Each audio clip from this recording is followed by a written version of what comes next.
Welcome भाई लोग। आज मैं वापस हाजिर हूँ एक सर हिलबिला देने वाली मूवी के साथ। तो चलिए मूवी स्टार्ट करते हैं। मूवी स्टार्ट करते ही हम रॉबिन नाम के एक शख्स को देखते हैं जो अपनी चिकनी गर्लफ्रेंड के साथ बीच पर घूम रहा था।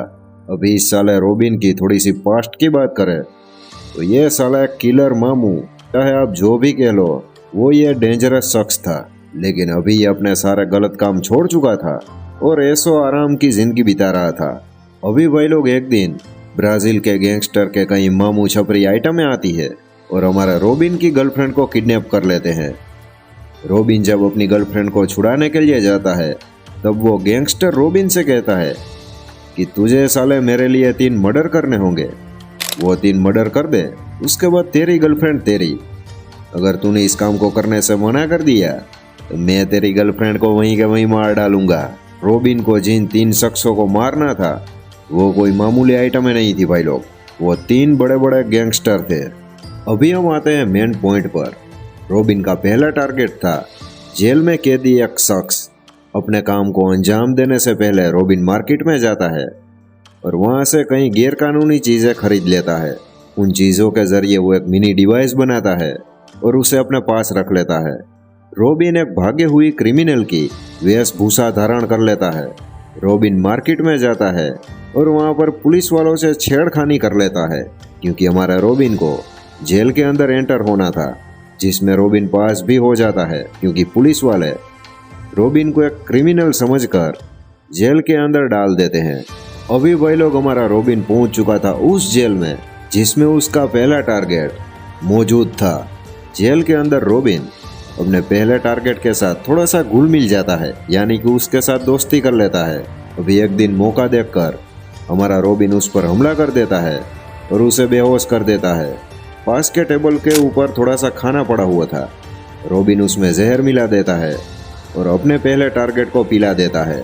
अभी भाई लोग यहाँ पर हो चुकी थी रॉबिन के पहले टारगेट की खलबली वाली मौत। बाद में रॉबिन जेल की दीवार के पास जाता है और भाई लोग उसने मार्केट से खरीदी हुई चीज़ों से एक मिनी बॉम्ब बनाया था, वो दीवार में चिपका देता है और थोड़ी ही देर में वहां पर होता है एक बहुत बड़ा धमाका। धमाके के बाद उस दीवार में बहुत बड़ा छेद हो चुका था और रॉबिन उस छेद के जरिए पानी में कूदकर वहां से निकल लेता है और थोड़ी ही दूर ब्राजील के माफिया के लोग मौजूद थे जो रॉबिन को रेस्क्यू कर लेते हैं। रॉबिन का दूसरा टारगेट था मलेशिया का एक बड़ा माफिया। उससे मारने से पहले रॉबिन कई केमिकलों को मिलाकर एक लिक्विड तैयार कर लेता है। उस लिक्विड को लेकर रॉबिन पहुंच जाता है उस माफिया की बड़ी सी बिल्डिंग के ऊपर। रॉबिन के पास 2 डिवाइस थे दीवार से चिपकने वाले। उसके जरिए वो माफिया के स्काई स्विमिंग पूल के नीचे माफिया के आने का इंतजार करता है, क्योंकि माफिया की एक बड़ी गंदी आदत थी, वो हर रोज शाम को 6 बजे अपने स्काई स्विमिंग पूल पर स्विमिंग करने के लिए आता था। हमारा रॉबिन पूल के नीचे कांच पर 1 इंच का होल करता है और उसमें अपना बनाया हुआ लिक्विड डाल देता है। जैसे ही रॉबिन का टारगेट वहां पर स्विमिंग करने के लिए आता है तभी लिक्विड में रिएक्शन होता है और वो पूरा का पूरा कांच टूट जाता है और इतनी हाइट से गिरने के कारण रॉबिन के दूसरे टारगेट की मौत हो जाती है और रॉबिन वहां से आराम से सरक लेता है। अभी भाई लोग हमारा रॉबिन का तीसरा टारगेट था यूएसए का एक बड़ा माफिया जिसके पास अपनी न्यूक्लियर कई सबमरीनें थी।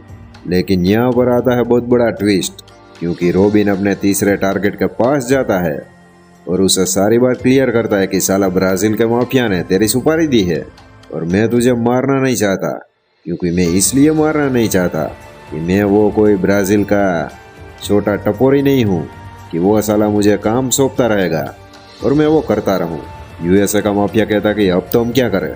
रॉबिन उसे कहता है कि तू यहाँ से मेरे साथ निकल ले, मैं उस माफिया को झूठी खबर दूंगा और जब उसके आदमी तेरी सबमरीन चुराने के लिए आएंगे तभी मैं उन सभी को वहाँ पर मार डालूंगा। और भाई लोग ऐसा ही होता है। रॉबिन ब्राजील के माफिया को कहता है कि मैंने उसे मार दिया है। तभी वो ब्राजील का माफिया अपने सारे लोगों को कहता है कि उन सारे की सबमरीन लेकर आओ। जैसे ही माफिया के लोग वो न्यूक्लियर सबमरीन लेने आते हैं तभी हमारा रॉबिन वहाँ पर तहलका मचा देता है। जब यह सारी हकीकत ब्राजील के माफिया को पता चली थी तब तक बहुत ही देर हो चुकी थी, क्योंकि रॉबिन ब्राजील के माफिया की बोट पर पहुंच चुका था अपनी गर्लफ्रेंड को छुड़ाने के लिए। वहां पर भाई लोग हमारा रॉबिन माफिया के पंटरों की बुरी तरह से वाट लगा देता है। जरा देखिए एक बार, रॉबिन की आदमखोरी की वजह से माफिया ने अपनी बोट में एक बॉम्ब एक्टिवेट कर दिया था, क्योंकि वो साला ये सोच रहा था कि बोट में कोई जिंदा बचे या ना बचे, वो साला रॉबिन जिंदा बचना नहीं चाहिए। वहां पर रॉबिन एक्टिवेट बॉम्ब को देख लेता है और अपनी गर्लफ्रेंड को एक सेफ्टी बोट के जरिए उस बोट से बाहर निकाल देता है और वो पीछे पड़ जाता है माफिया के।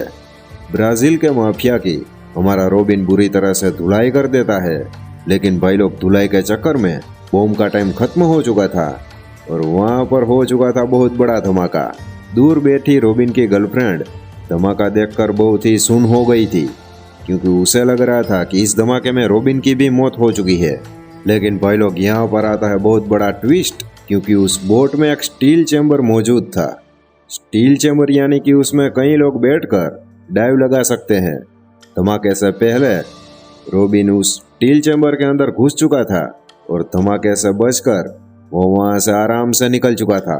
अभी वो कहाँ पर गया वो किसी को भी पता नहीं, क्योंकि यहाँ पर मूवी खत्म हो जाती है। कैसी लगी ये मूवी अपने भाई को बताना कमेंट में, और मैं मिलता हूँ आपसे अगली एक फाड़ू मूवी में। तब तक के लिए जय हिंद, जय भारत।